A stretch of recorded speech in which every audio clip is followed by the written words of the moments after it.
Hello everyone, welcome back our YouTube educational channel. Friends, हम लोग Bihar board class 9 का chapter 4 जिसका नाम है विश्व युद्धों का इतिहास टॉपिक को कंप्लीट कर रहे हैं।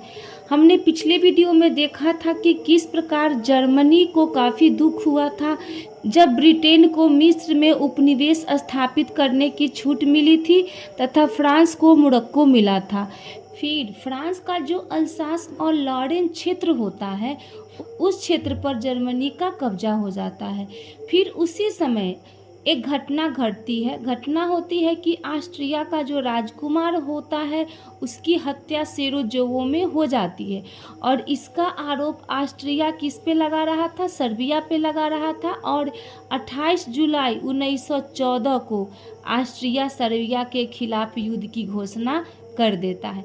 जैसे ही ऑस्ट्रिया सर्बिया के खिलाफ युद्ध की घोषणा करता है, इस पर जर्मनी भी ऑस्ट्रिया के पक्ष में रूस और फ्रांस पर हमला बोल देता है और फिर ब्रिटेन फ्रांस की सहायता के लिए युद्ध में जर्मनी के खिलाफ हो जाता है और धीरे धीरे कई देश राष्ट्र अधूरी राष्ट्र में शामिल हो जाते हैं और यह विश्व युद्ध का रूप ले लेता है जिसे हम प्रथम विश्व युद्ध के नाम से जानते हैं।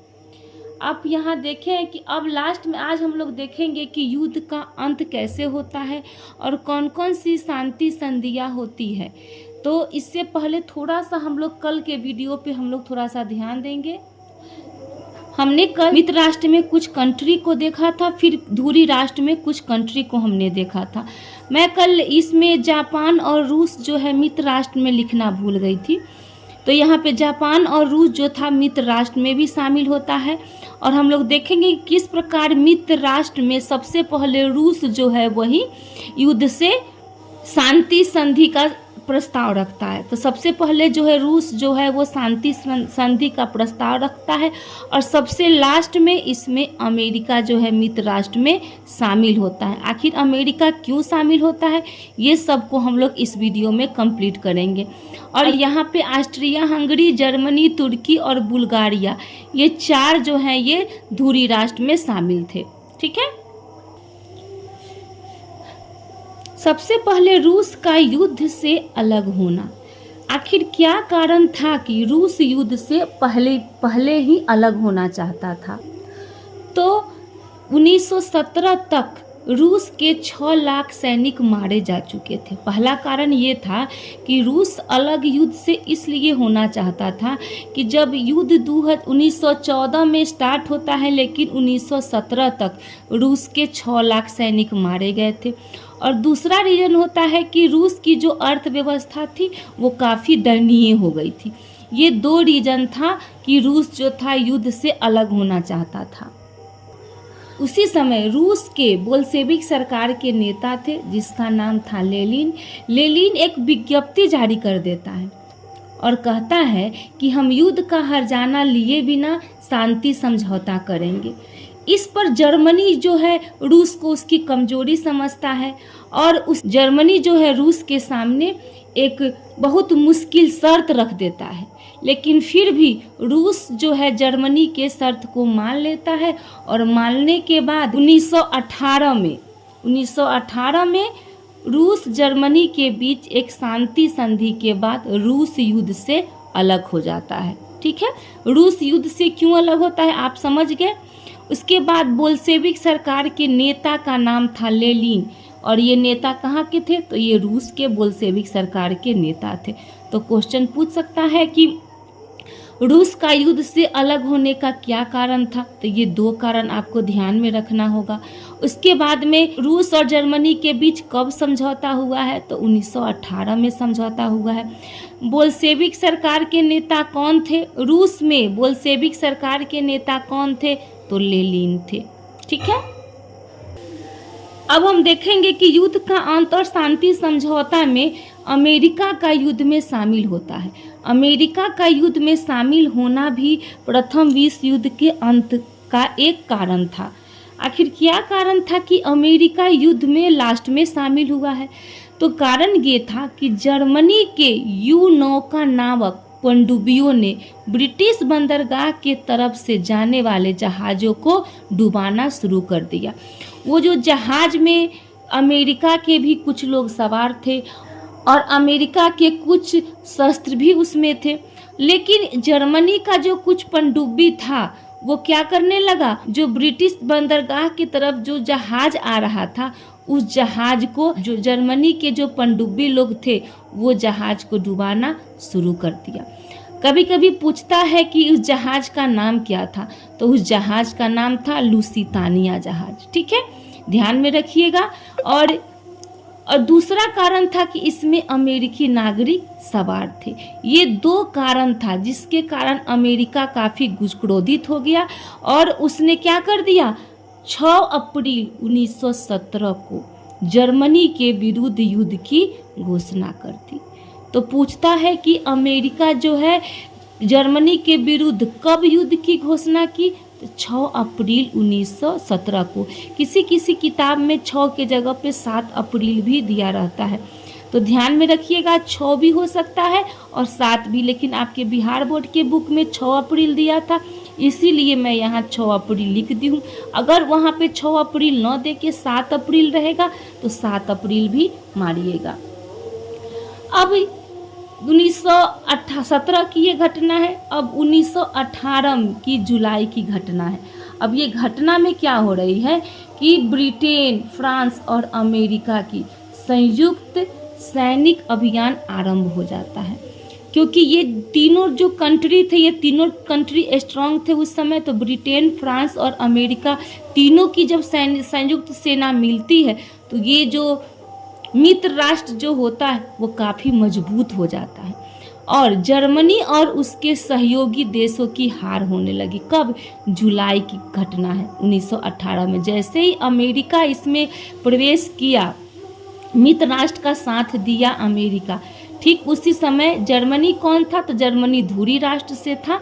और जर्मनी क्या होने लगा, और जर्मनी और उसके सहयोगी देश, सहयोगी जर्मनी और सहयोगी देश कौन थे, तो ऑस्ट्रिया, हंगरी, तुर्की और बुल्गारिया। आप तो याद कर ही लिए होंगे कि मित्र राष्ट्र में कौन से कंट्री थे और धुरी राष्ट्र में कौन से कंट्री थे। तो इन देशों की हार होने लगी। फिर जुलाई की घटना थी। अब सितंबर 1918 की घटना है। अब बुल्गारिया जो कि धुरी राष्ट्र से था, जब ये सब देखता है कि उस जो धुरी राष्ट्रों की हार होने लगी है, तो बुल्गारिया सबसे पहले युद्ध से अलग हो जाता है। ठीक है, तो पूछता है कि धुरी राष्ट्र में सबसे पहले अलग कौन हुआ था, तो धुरी राष्ट्र में सबसे पहले बुल्गारिया अलग हुआ था। लेकिन मित्र राष्ट्र में सबसे पहले कौन अलग हुआ था, तो मित्र राष्ट्र में रूस सबसे पहले अलग हुआ था। ठीक है, ध्यान में रखिएगा कि मित्र राष्ट्र में रूस जो था वो सबसे पहले ही अलग हो गया था।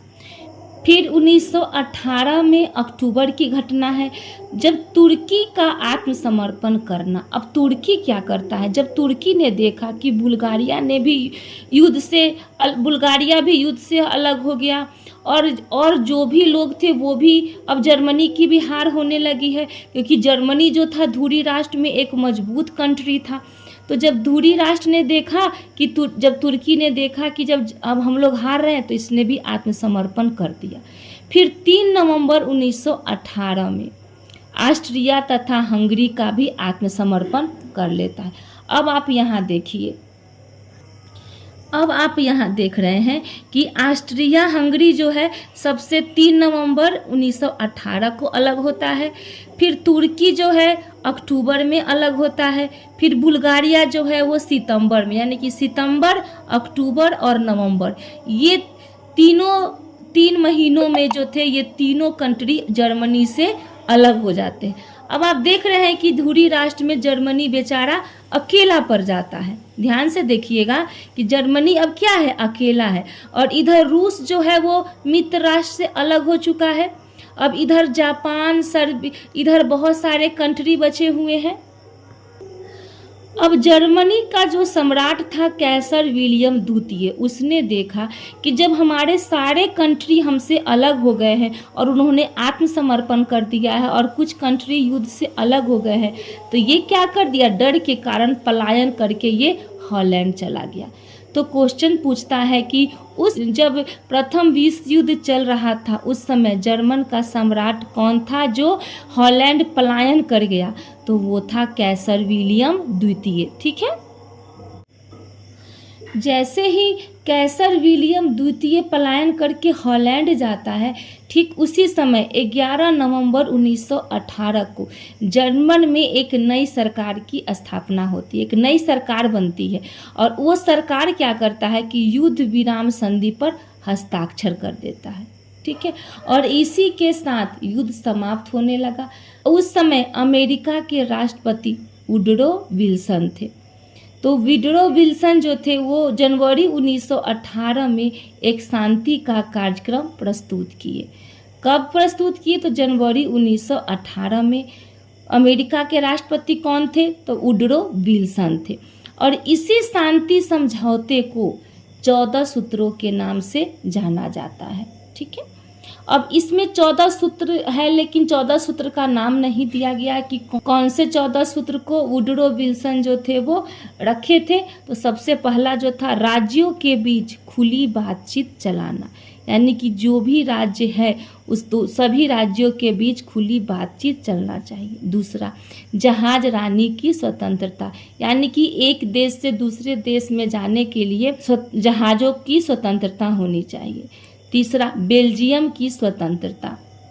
आपको याद होगा कि फ्रांस की सेनाओं पर दबाव डालने के लिए जर्मन सेनाएं जो थी 4 अगस्त को बेल्जियम में प्रवेश कर गई थी।